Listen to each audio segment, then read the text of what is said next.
Je vous raconte cette fois-là. Je vais prendre mon livre, je vais vous raconter. Non, parce que moi j'aime ça. Hein. Le cœur. Oh, le cœur, j'aime ça, le cœur. Et encore, le cœur, toujours le cœur. La première chose que je regarde chez un mec, son cœur. Et croyez bien que s'il me parle, je vais pas lui répondre « Parle à mon cœur, ma tête est malade. Hein. » Maintenant, faut que je vous raconte cette fois-là. Ce jour-là, je devais avoir le cœur bordé de nouilles. Passez-moi l'expression. Une veine à en faire une flébite de cheval, si vous voyez ce que je veux dire. Il avait un cœur, mais un cœur. Un joli beau petit cœur. Je lui ai mis la main au cœur. Je lui ai renversé cœur par-dessus tête, jusqu'à lui faire tourner les sangs à grands coups de pompe dans le cœur. Il m'a dit « Madame, vous êtes une sans-cul. » Madame, vous avez une pierre à la place du cul. Je ne comprends pas. Votre attitude me soulève le cul, madame. J'étais sur le cœur. Il me parlait le langage du cul. Madame, permettez-moi de vous parler à cul ouvert. Mais je vous en prie, n'avez-vous jamais rêvé de rencontrer un homme que vous porteriez dans votre cul?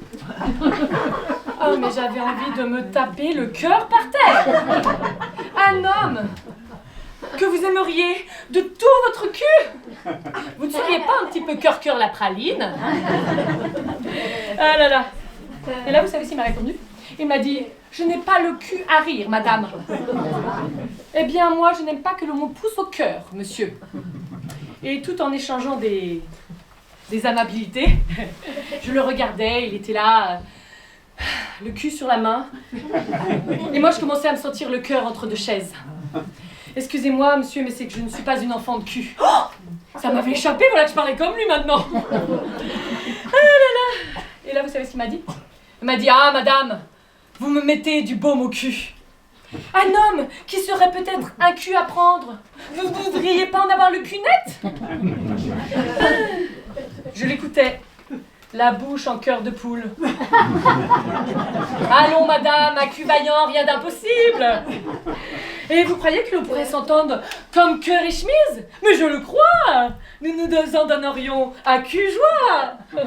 Enfin, je ne voudrais pas péter plus haut que mon cœur.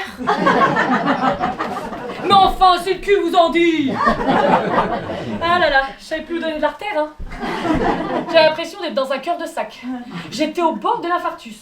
Il m'a dit mais laissez-vous aller, détendez-vous, madame. Ayez le cul léger.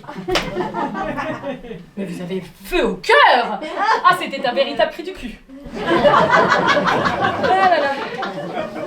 Il me traita de bourreau des culs, de cœur béni, je le serrais tendrement sur mon cul. Et nous nous sommes mélangés les pinceaux, à corps et à cri, à cœur et à cul. Il m'offrait sa chair, je lui disais, mon cher, moi qui le croyais, cœur serré, mais j'avais le cul serré. Je le buvais des yeux, cœur sec. Il me grignotait en me chuchotant, mon petit camembert fait à cul. Ça m'allait droit au cul. Magnifique histoire classée cœur entre deux culs à la dérive. Il est mort d'un arrêt du cul. C'est pas de cœur, hein. Ah là, lui qui avait l'intelligence du cul. Voilà, vous savez tout. Ces choses-là, ça vous laisse des blessures au cul qui ne se referment jamais. Hein. Pas étonnant que l'on devienne cul d'artichaut. Hein. Je ne suis pas un cul de pierre. Hein. Enfin, comme dit le poète, le cul a ses raisons que la raison ne connaît point. Hein.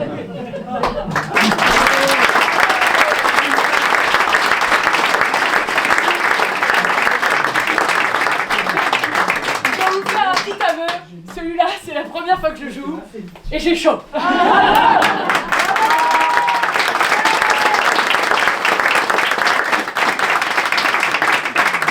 À votre bon cul, monsieur dame.